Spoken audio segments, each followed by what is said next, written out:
धन्यवाद अध्यक्ष महोदय। इस महत्वपूर्ण धारा 356 में 6 महीना और राष्ट्रपति शासन आगे बढ़े और रिजर्वेशन के इस बिल को मुझे भारतीय जनता पार्टी के रूप से बोलने के लिए आपने समय दिया, इसलिए बहुत बहुत धन्यवाद। मुझे अच्छा लगा कि जिस रूप से विरोधी पक्ष में कहीं न कहीं इतिहास का विचार किया गया, इतिहास के प्रारूप से आज के जम्मू कश्मीर को देखा जा रहा है। ये बहुत अच्छा लगा कि वो इतिहास के बारे में बात कर रहे हैं। तो मैं एक ऐसी युवा सांसद हूं जो बचपन से देखती आ रही हूं जम्मू कश्मीर को जब फ्रंट पेज पे किस इतिहास के रूप से हम देख रहे हैं। जब देश 1947 में आजाद हुआ तो भारत का हिस्सा जम्मू और कश्मीर लद्दाख था और है। मुझे ये प्रश्न होता है कि क्यों जब 1947 में हमें आजादी मिली और कश्मीर, लद्दाख और जम्मू भारत का अभिन्न भाग तब से था, तो क्यों तभी के तत्कालीन प्रधानमंत्री भीख मांगने के लिए यूनाइटेड नेशन में जाके ये कहने लग गए, जिनको मैं बिल्कुल आदर करती हूं, क्यों कहने लग गए कि हमें हमारे कश्मीर का रेजोल्यूशन आप दो। Why did we go to a third party resolution?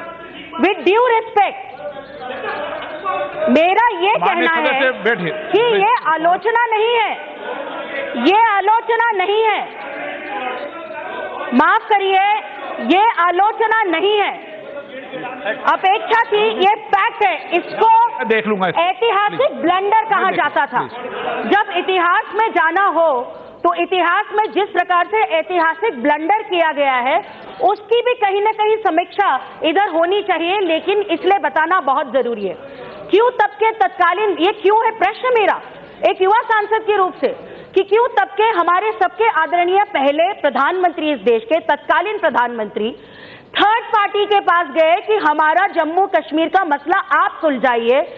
उस वक्त का ऐतिहासिक ब्लंडर आज भी हम फेस कर रहे हैं, ये हम सब जानते हैं। इस क्यों का प्रश्न हमें चाहिए। आप इतिहास में जाना चाहते तो मुझे आपको ये प्रश्न पूछना है, कश्मीर में जाते वक्त परमिट मांगना पड़ता था और देना पड़ता था। क्यों कश्मीर जाते वक्त हमें परमिट लेना पड़ता था? क्यों कश्मीर हमारा अभिन्न भाग नहीं है? हम अभिन्न रूप से कश्मीर के साथ नहीं रहते थे? क्यों तभी इस बार की लड़ाई होती थी कि 2 प्रधान थे, 2 संविधान थे और 2 निशान थे? क्यों हमारे श्यामा प्रसाद मुखर्जी को इसके खिलाफ लड़ना पड़ा और क्यों उनको बलिदान देना पड़ा कि परमिट के बिना हम हमारे जम्मू कश्मीर में आएंगे? ये इतिहास का प्रश्न मैं पूछना चाहती हूँ। क्यों ऐसे हुआ कि कश्मीरी पंडित, हमारे कांग्रेस के पेट्रियार्क कश्मीरी पंडित है, इसका वो हर वक्त गर्व से बात करते थे। उसी पेट्रियार्क कश्मीरी पंडित हमारे देश के प्रधानमंत्री भी थे। उसी वक्त ऐतिहासिक ब्लंडर भी हुआ। फिर मैं इतिहास में सब जानना चाहते तो इतिहास का ये भी प्रश्न आप उत्तर दीजिए कि क्यों कश्मीरी पंडितों को उसी सेक्युलर कंट्री के बारे में आप बात करते हैं, जम्मू और कश्मीर से भगा दिया गया और उनको अपनी जमीन से बाहर बेच दिया गया, उसका आप जवाब दीजिए। मेरे बहुत क्यों प्रश्न हैं, मुझे ये इतिहास में जाके आपको पूछना है। पॉइंट ऑफ ऑर्डर किस नियम के तहत, किस नियम के, नियम बताए ना आप। पॉइंट ऑफ ऑर्डर किस नियम के तहत? नहीं माने सर, प्लीज आप नियम बताइए किस नियम के तहत जी।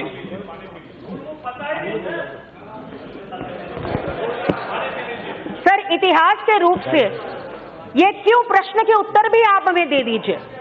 जब कश्मीरी पंडितों को कांग्रेस से, मैं कहती हूं पेट्रियार्क इसलिए पूछती हूं कि कश्मीरी पंडिताए पे बहुत सारी चीजें लिखी गई, वही हमारे कश्मीरी पंडित आज मेरे चुनाव क्षेत्र बांद्रा में अभी भी बेचारे विस्थापित होकर रह रहे हैं और मुझे ये पूछते हैं कि मैं अपने घर कब जाऊंगा।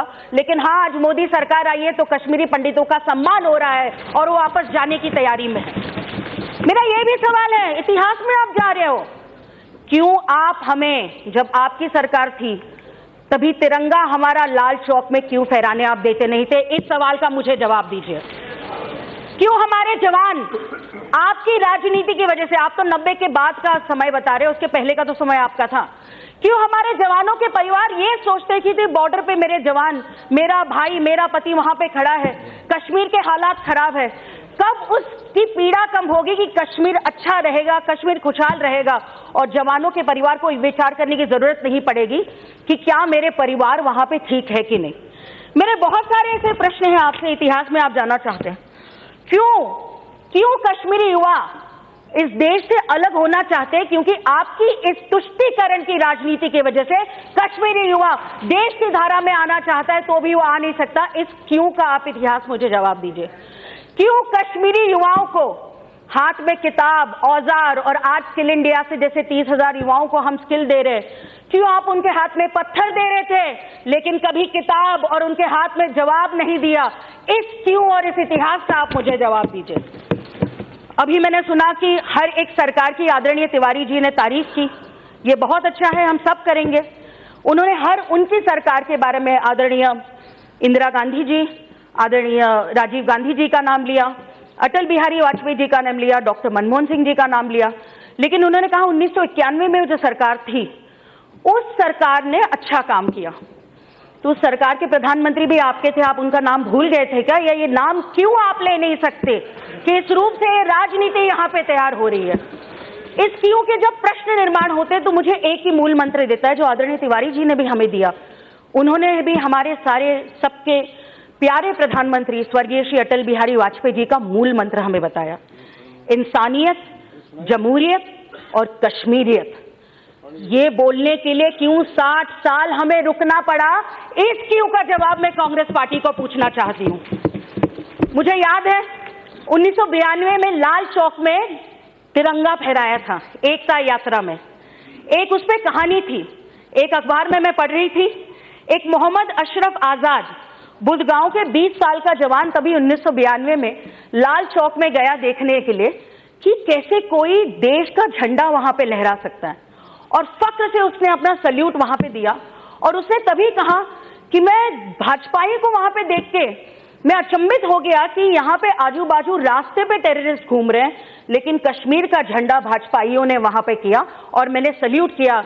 और उस झंडा वहां पे लहराने के लिए उस एकता यात्रा में हमारे के अभी प्रधानमंत्री और तभी के भारतीय जनता पार्टी के राष्ट्रीय संगठन मंत्री आदरणीय नरेंद्र मोदी जी ने वहां पे झंडा लहराया था।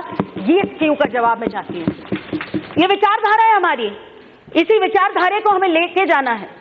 भारत का शीर्ष है कश्मीर, उसको हमें झुकने नहीं देना है और उसको झुकने नहीं देने के लिए हम कार्यरत रहते हैं। मैं ये बोलना चाहती हूँ कि जब 1992 में झंडा फहराया और 2015 की सरकार के बारे में यहाँ पे बहुत टिप्पणियां हुई, उस टिप्पणी में प्रधानमंत्री ने 2015 में जब कश्मीर को, जम्मू और कश्मीर को 80,000 करोड़ का पैकेज दिया, तभी प्रधानमंत्री ने बहुत अच्छे रूप से अपनी आवाम को, वहां की जनता को ये कहा कि दिल्ली का खजाना आप सबके लिए है। अपनी जम्मू कश्मीर की जनता के लिए कहा, दिल्ली का खजाना आप सबके लिए है, लेकिन दिल्ली का दिल भी आपके लिए मैं हाजिर लेके आया हूं। इस प्रकार से दिल से जोड़ने की राजनीति एनडीए के सरकारों ने की है। मुझे सौभाग्य इसका मतलब मिलता है कि जिस दिल की जोड़ने की राजनीति और जिस प्रकार की प्रक्रिया हमने शुरू की एनडीए के सरकार में 2014 से लेकर 2019 तक एनडीए सरकार ने ये कायम रखी। जीएसटी काउंसिल में जम्मू और कश्मीर को लेना, इस बिल के पहले इसलिए ऑर्डिनेंस लाना क्योंकि हम सबको साथ में लेके काम करें। उड़ान योजना से जिन युवाओं के बारे यहाँ पे बात होती है कि वो देश से अलग है, नहीं भाई साहब, मैं खुद जम्मू कश्मीर बहुत बार जाके आई हूँ, युवा मोर्चा की अध्यक्षा के रूप से मैं सबसे मिली हुई हूँ। उड़ान योजना से 30,000 कश्मीरी युवकों को स्किल इंडिया के रूप से उनको सराहाया गया है और उनको पढ़ाया गया है, और उसमें से 18,000 युवकों को नौकरी मिली है, प्लेसमेंट मिला है। हमारे तत्कालीन तभी के गृह मंत्री आदरणीय राजनाथ जी जब गए थे तो वतन को जानो, ये एक बहुत सुंदर पहल की थी कि कश्मीरी बच्चे अपने वतन को जाने, दिल्ली आए, भारत देखे, मुंबई देखे, और इस रूप से सैकड़ों बच्चे वतन को जानो के रूप से जुड़ गए थे। लेकिन सबसे बड़ी ऐतिहासिक बात तो अब हुई, 2 दिनों पहले जब हमारे अभी के गृह मंत्री श्री अमित भाई शाह श्रीनगर पहुंचे तो एक ऐतिहासिक बात हुई।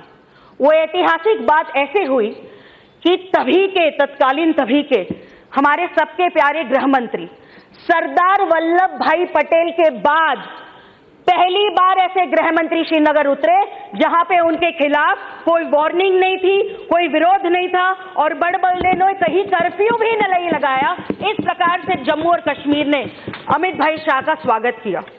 ये दिल से स्वागत था। मैं खुद जानती हूं, जब से मैं भारतीय जनता युवा मोर्चा की राष्ट्रीय अध्यक्षा बनी, मेरे अध्यक्ष कभी अमित भाई थे, अभी भी हैं। उन्होंने मुझे कहा था, पूनम, जम्मू कश्मीर और पूर्वोत्तर राज्यों के युवाओं को जोड़ के हम भारत को मुख्य धारा में लाके काम करना चाहते। हमने वो सुना। मुझे याद है 22, 23, 24 अक्टूबर 2017 हम श्रीनगर गए, पूरे जम्मू कश्मीर का कार्यक्रम था। इतने सारे युवाओं से वहां पे जुड़ी।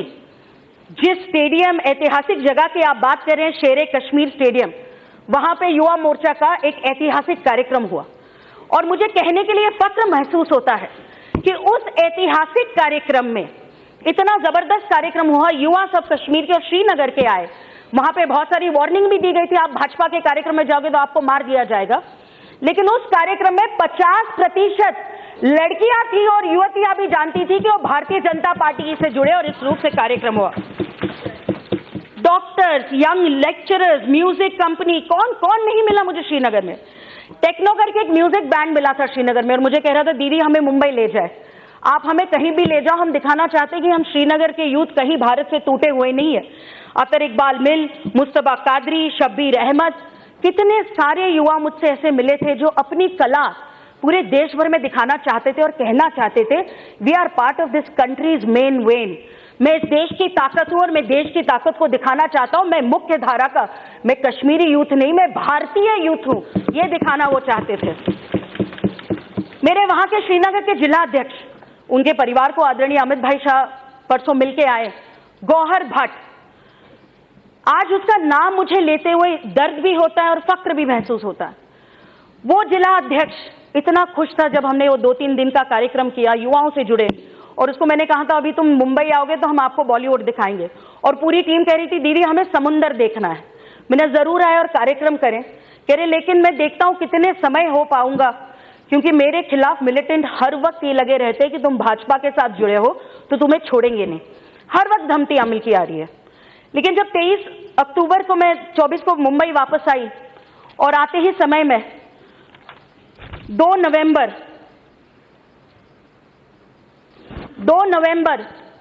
2017 में मेरे श्रीनगर के युवा मोर्चा के जिला अध्यक्ष की गलती इतनी थी कि वो भारतीय जनता पार्टी के साथ युवकों को भारत के साथ जोड़ना चाहता है, उसकी निर्घुण हत्या की और उसको मार दिया गया। ये गौहर भट्ट का विषय जब मैंने उठाया तो कांग्रेस ने मेरा विरोध किया था पिछले वक्त। मुझे याद है, क्योंकि मैंने एक ही सवाल पूछा था कि क्यों पाकिस्तानी काउंसलेट में जाके अपने देश के प्रधानमंत्री के खिलाफ कोई नेता ऐसे वक्तव्य करते हैं, लेकिन गौहर भट्ट जब मारा जाता है तो कोई इसके खिलाफ इसके बारे में कुछ कहता नहीं। ये मैंने प्रश्न उठाया था, और मैं खुश हूं उसी शहीद गौहर भट्ट और ऐसे युवा मोर्चा के अनेक कार्यकर्ता है, उनको खुद आदरणीय अमित भाई शाह मिले और गौहर भट्ट के परिवार को ताकत दी। इंस्पेक्टर अरशद खान, 1 साल और 5 साल का बच्चा, ऐसे अनेक होंगे, लेकिन सबसे युवा बच्चे, छोटा परिवार। जब प्रधानमंत्री ने कहा था कि हमारा ये ताकत है जम्मू और कश्मीर, और आदरणीय गृह मंत्री अमित शाह जी उनके जब घर गए तो उन्होंने इतना ही कहा कि ये तुम्हारा नहीं, हम सबका बेटा है, और आपके बेटे अरशद खान पे पूरे देश को फक्र है। इस ताकत के रूप से हम काम कर रहे हैं। आर्मी हो, सीआरपीएफ हो, ऐसे सैकड़ों जवानों ने इस जम्मू और कश्मीर की ताकत के लिए अपनी जान दी। यहाँ पे बहुत सारी टिप्पणियां हुई कि क्या हुआ, कितने आतंकी मारे गए, आंकड़ा तो देना भूल गए। लेकिन हम ये कहना चाहते हैं, नो टॉलरेंस अगेंस्ट टेररिज्म, ये हर वक्त एनडीए का हर वक्त मूल स्वभाव है, रहेगा और रहते रहेगा। इस रूप से काम करते आ रहे हैं। ये बिल दोनों रूप से है। क्यों हम चाहते हैं कि ये ऑर्डिनेंस से 6 महीना हम आगे इसको बढ़ाए। हाँ, प्रधानमंत्री ने खुद ही कहा था कि ये जब सरकार हुई तो पानी और तेल साथ में रहा, लेकिन हमने ये कोशिश की थी कि democracy which you are fighting for and which we always fight for, इस लोकतंत्र को मजबूत रखने के लिए एक सरकार होना बहुत जरूरी है। और वो देश के विचारों की सरकार हो, साथ में मिलने की सरकार हो, काम करने की सरकार हो। हाँ, उस सरकार का काम नहीं हुआ, कुछ कारणों के रूप से, डेमोक्रेटिक रूप से, लोकशाही के रूप से, लोकतंत्र के रूप से सरकार साथ में नहीं रही। लेकिन राष्ट्रीय रूप से गवर्नमेंट ऑफ इंडिया का काम सदैव चलता रहा। आप आज भी देखेंगे गवर्नर की वेबसाइट में भी, जब से प्रेसिडेंट रूल आया हुआ है, युवाओं से संबंध रखना, जनता से संबंध रखना। आज ये ऑर्डिनेंस के रूप से हमारे 350 गांव में 3 लाख लोगों को फायदा होने के लिए बिल लाना। ये रिजर्वेशन बिल भी क्या है? ये रिजर्वेशन बिल उसके लिए है कि बॉर्डर के पास रहने वाले हमारे जो गांव कर्मी रहते हैं, रजौरी, बिश्नाह, छम, बिलावर, ये सब जम्मू रीजन के लोग हैं। मैं वहां जहां आई हूं, कुछ कुछ जगहों पे हम लोगों से मिले, युवा मोर्चा काम करता था। इन सब लोगों को, जैसे आदरणीय गृह मंत्री जी ने कहा कि बमबार्डिंग पाकिस्तान की हर वक्त चलती रहती है। घर में माँ ये सोचती बच्चा मेरा पढ़ेगा कैसे, यहाँ पे मैं कैसे रह पाऊं, लेकिन वो माँ ये सोचती भी है और बोलती भी है कितनी भी तकलीफ हो मैं इस भारत में ही रहूंगी और भारत के लिए ही लड़ूंगी और उसकी नागरिक रहूंगी। और उस नागरिक का सम्मान सालों साल आप लोगों ने दूर रखा। जो नागरिक रोज बमबारी देख रहा था, जो नागरिक हर वक्त अपने बच्चों के भविष्य के लिए बहुत चिंता में था, वो माँ चिंता में थी। उस माँ के लिए इतने साल कभी ऑपोजिशन में सोचा नहीं, वो सिर्फ लाइन ऑफ कंट्रोल की राजनीति करते गए कि कहां पे मेरा वोट है और कहां पे उनका वोट है। लेकिन आज ये कहा जाता है ना, राजनीति के परे हम उठे। यही वो बिल है कि राजनीति के परे उठ के सारे युवाओं को साथ मिला के मुख्य धारा में हमें लाना है। यही राजनीति के परे उठ के जिस आपने इंसानियत, जमहूरियत, कश्मीरियत की मूल मंत्र आदरणीय प्रधानमंत्री जी ने, अटल बिहारी वाजपेयी जी ने लिया, उसी मूल मंत्र के साथ आदरणीय प्रधानमंत्री नरेंद्र मोदी जी ने यही कहा कि ये मूल मंत्र लेके मैं अपना दिल कश्मीरी जनता को देना चाहता हूं। हर एक दिवाली कश्मीर में हुई, पहली बार जो भी कुछ हुआ कश्मीर के लिए हुआ। जम्मू कश्मीर लद्दाख के युवकों के लिए हर वक्त और ज्यादा अच्छा रूप से सोचने की कोशिश की। इस जम्मू और कश्मीर के हर युवाओं को अपने नस नस में रखा। इस देश को आगे बढ़ाने के लिए जो अब आर्थिक जनसत्ता होने की ताकत में है, आज हम इमर्जिंग इकोनॉमी में 5वें नंबर पे है, 10-11 से लेके 5वें नंबर पे। उसमें कोई एक प्रदेश, एक जात, एक विभाग नहीं साथ में आके देश को आगे बढ़ाएगा। वो पूरा देश जब आके आएगा, पूरा साथ में इकट्ठे मिलकर रहेगा, तो ही हम आगे बढ़ेंगे। इसी विचारधारा को लेके हम सब साथ में आगे बढ़ रहे हैं। आप जानते हैं कि जिस रूप से हम लोकतंत्र, सब लोकतंत्र जम्मू और कश्मीर में चाहते हैं, वो अब तक तैयार नहीं हो रहा है। ये बेसवालिया निशान खड़ा होता है और खुद इलेक्शन कमीशन ऑफ इंडिया कह रही है, जो खुद स्वायत्त रूप से अपना काम करती है, कि नहीं अभी चुनाव हो नहीं सकते, कुछ समय के बाद चुनाव हो सकते हैं। आप जानते हैं आपने जिनके साथ सरकार रखी, हमने किसके साथ सरकार रखी, हर कोई उन चुनाव के विरोध में जा रहा है। मुझे दुख इस बात का है कि 2014 में आप जो सरकार छोड़ के गए, आप कह रहे, उसके बाद क्या स्थिति हुई, उसके बाद स्थिति पर आप अपने पार्टी की देखिए कि आपका जम्मू और कश्मीर में कितना वोट शेयर रह गया। आज भारतीय जनता पार्टी का 8% से 2002 से लेके 2019 में 48% वोट शेयर हो गया है। तो ये किस रूप से आप बात कर रहे हैं? क्योंकि जनता, वोट शेयर क्या होता है? वोट शेयर तो कोई पार्टी नहीं तय करती, वोट शेयर जनता तय करती है। जनता चाहती थी कि भारतीय जनता पार्टी की सरकार हो।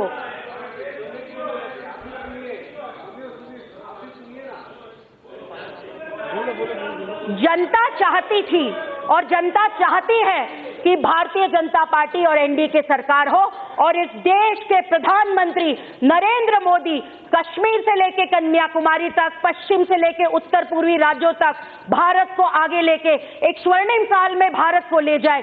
ये जनता चाहती है, इसलिए वोट शेयर के बारे में आपको कह रही हूं। आप जरा गिनिए हर जगह का वोट शेयर। मैं सिर्फ कश्मीर का आपका नहीं देखना चाहती, पूरे देश भर में आप कांग्रेस का वोट शेयर देखिए, फिर सवालिया निशान खड़ा करिए कि आपने किया क्या था। आप जनता के इंटेलेक्ट का सवाल पूछ रहे हैं। आप ये कह रहे हैं कि वहां पे सरकार भाजपा की क्यों है, जम्मू और कश्मीर में भाजपा को इतना प्रतिशत वोट क्यों मिला है? अरे बाबा, देश की जनता ने तय कर लिया, आप उनको रोक नहीं पाओगे।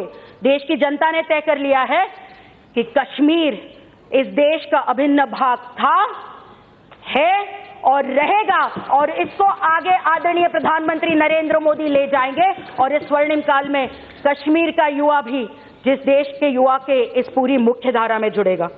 मैं इतना ही कहना चाहती हूँ आदरणीय अध्यक्ष जी, मैं 2 मिनट में अपना वाणी को विराम देती हूँ।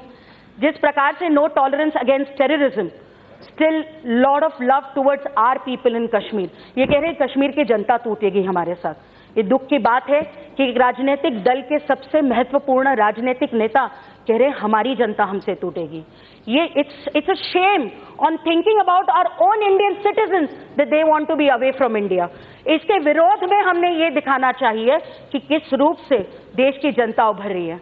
अंत में मैं इतना ही कहना चाहती हूँ, जिस जम्मू कश्मीर के लिए इतने लोगों ने बलिदान दिया, जिस जम्मू कश्मीर के लिए श्यामा प्रसाद मुखर्जी ने बलिदान दिया, आर्मी ने दिया, बहुत सारे हमारे भारतीय जनता पार्टी और सब लोगों ने बलिदान दिया। आज उस जम्मू कश्मीर की ताकत का सवाल है। अंत में मैं इतना ही कहूंगी कि जम्मू कश्मीर को, और कश्मीर को तो हम जन्नत कहते थे। मैं पिछले भी भाषण में अमीर खुसरो जी की वो बात याद करती हूँ कि गर फिरदौस बर रुए जमीनस्त हमिनस्तो हमिनस्तो हमिनस्तो। जहां कोई जन्नत इस पृथ्वी तल पे है तो कश्मीर में है, यही है, यही है, यही है। और इस जन्नत को बरकरार रखने के लिए इन दोनों बिल को मैं समर्थन देती हूं। और मैं जानती हूं कश्मीर जन्नत सिर्फ और सिर्फ नरेंद्र मोदी के सरकार में रहेगा और देश उसके साथ आगे बढ़ेगा। बहुत बहुत धन्यवाद। भारत माता की जय।